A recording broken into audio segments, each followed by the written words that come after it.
Hello hi friends, welcome to our channel. ఈరోజు ఈ వీడియోలో బేబీ మన కడుపులో ఉన్నప్పుడు ఆమ్నియోటిక్ ఫ్లూయిడ్లో బేబీ ఉంటుంది తెలుసు కదా. ఉమ్మనీరులో బేబీ తేలియాడుతూ ఉంటుంది అండ్ మనం తినే ఫుడ్ అదంతా కూడా బేబీకి వెళ్ళిపోతూ ఉంటుంది. సో బేబీ లోపలే ఉండడం ద్వారా బేబీ స్కిన్ మీద ఒక ప్రొటెక్టివ్ బ్యారియర్ లాగా అయితే యూజ్ అవుతుంది, ఒక రక్షణ కవచం లాగా బేబీకి యూజ్ అవుతూ ఉంటుంది. సో ఈ విధంగా అయితే వైట్గా ఒక లేయర్ లాగా బేబీ స్కిన్ మీద ఏర్పడుతూ ఉంటుందన్నమాట. వెర్నిక్స్ కోజియసా అంటారు. అండ్ దీనివల్ల బేబీకి ఇబ్బంది ఏమన్నా ఉంటుందా అంటే ఏమీ ఉండదు. దీనివల్ల లాభాలు మాత్రమే ఎక్కువగా ఉంటాయి. ఎందుకంటే మన కడుపులో ఉన్నప్పుడు బేబీ మీద ఒక పొరలాగా ఈ లేయర్ ఉండడం ద్వారా బేబీకి టెంపరేచర్ హెచ్చు తగ్గులు అనేవి ఏమీ లేకుండా ఉంటుంది అండ్ ఒక ప్రొటెక్టివ్ లేయర్ లాగా యూజ్ అవుతూ ఉంటుంది. అండ్ డెలివరీ అయ్యే టైంలో కూడా ఈ వ్యాక్స్ లాగా ఈ యొక్క లేయర్ ఉండడం ద్వారా ఈజీగా డెలివరీ అవ్వడానికి కూడా చాలా బాగా యూజ్ అవుతూ ఉంటుంది. అండ్ అలాగే బయటకు వచ్చిన తర్వాత కూడా దాన్ని బాగా క్లీన్ చేయాలి, రుద్ది క్లీన్ చేయాలి అనుకుంటారు. అది ఏమీ అవసరం లేదు. జస్ట్ నార్మల్గా వాష్ చేసినా సరిపోతుంది. లేకపోతే ఒక క్లాత్తో క్లీన్ చేయడం కానీ అలా చేస్తే సరిపోతుంది. కానీ దీనికోసమే స్పెషల్గా ఏమైనా లోషన్స్ యూజ్ చేయడము, ఎక్కువ వాటర్తో కడిగేయడం అవేమీ అవసరం లేదు. ఈ లేయర్ బయటకు వచ్చిన తర్వాత కూడా 2 to 3 డేస్లో నార్మల్ అయిపోతుంది, అబ్జర్వ్ అవుతుంది. ఇది ఒక మాయిశ్చర్ లాగా బేబీకి ఉంటుంది.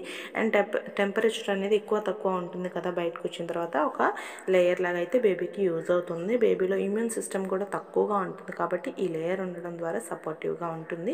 అండ్ కంపల్సరిగా దీన్ని బాగా రుద్దేసేయాలి అని మాత్రం అస్సలు అనుకోవద్దు. ఆయిల్ వేసి ఎక్కువగా రబ్ చేయడం కానీ చేయకూడదు. బేబీ స్కిన్ చాలా డెలికేట్గా ఉంటుంది కాబట్టి అలాగేమీ చేయకూడదు. అండ్ ఈ వ్యాక్స్ లాగా బేబీ మీద ఉండడం ఒక మంచి ఇదే తప్ప దాంట్లో ఏమీ ఇలా ఉండకూడదు. లేకపోతే కొంతమంది చెప్తూ ఉంటారు, నువ్వు బియ్యం ఎక్కువగా తిన్నావు అందుకే ఇలా అయిపోయింది అని అనేసి, లేదంటే మెడిసిన్ ఎక్కువగా వాడావు కదా అందుకని ఇలా అయిపోయింది అనుకుంటారు. అది ఏమీ ఉండదు. ఈ జనరల్గా బేబీ ఎప్పుడైతే కడుపులో ఉంటుందో ఆ ఉమ్మనీరులో ఉంటుందో ఒక బ్యారియర్ లాగా, ఒక వ్యాక్స్ లాగా బేబీ మీద అయితే స్ప్రెడ్ అవుతూ ఉంటుంది ఆటోమేటిక్గానే. బేబీ 40 వీక్స్ లోపల ఉంటుంది కాబట్టి బేబీకి ఇది ఒక ప్రొటెక్షన్ లాగా ఉంటుంది. దీనివల్ల బేబీకి ఎలాంటి ఇబ్బంది ఉండదు. అండ్ 2 to 3 డేస్లో కూడా బేబీస్ తక్కువైపోతూ ఉంటారు కదా వెయిట్, ఇదంతా కూడా ఆటోమేటిక్గా వెళ్ళిపోతూ ఉంటుంది. దీన్ని తీసేయాలి మనం బలవంతంగా అనుకోవడం ఏమీ లేదు. అది నార్మల్గానే అబ్జర్వ్ అయిపోతుంది స్కిన్లోకి. సో స్పెషల్గా దీని మీద ఎక్కువ ఫోకస్ చేయాల్సిన అవసరం అయితే లేదు అని చెప్తున్నాను. సో అంతే, మిల్క్ తాగడం ద్వారా, బియ్యం తినడం ద్వారా ఇలా అవుతుంది అని అసలు అనుకోవద్దు. అండ్ బియ్యం అనేది ఎక్కువ తీసుకోకూడదు. ఎప్పుడైతే బ్లడ్ తక్కువగా ఉందో అప్పుడు అనీమియా సిమ్టమ్స్ ఉన్నప్పుడు మాత్రమే మీకు బియ్యం తినాలి అని అనిపిస్తూ ఉంటుంది. బియ్యం తినడం ద్వారా కూడా మనకి రక్తం అనేది తగ్గిపోతూ ఉంటుంది అంటారు. కానీ బియ్యం తినడం ద్వారానే, మందులు ఎక్కువ వేసుకోవడం ద్వారానే, మిల్క్ ఫుడ్స్ ఎక్కువగా తీసుకోవడం ద్వారానే, డైరీ ప్రోడక్ట్స్ ఎక్కువగా తీసుకోవడం ద్వారా ఈ విధంగా వచ్చింది అని మాత్రం అనుకోవద్దు.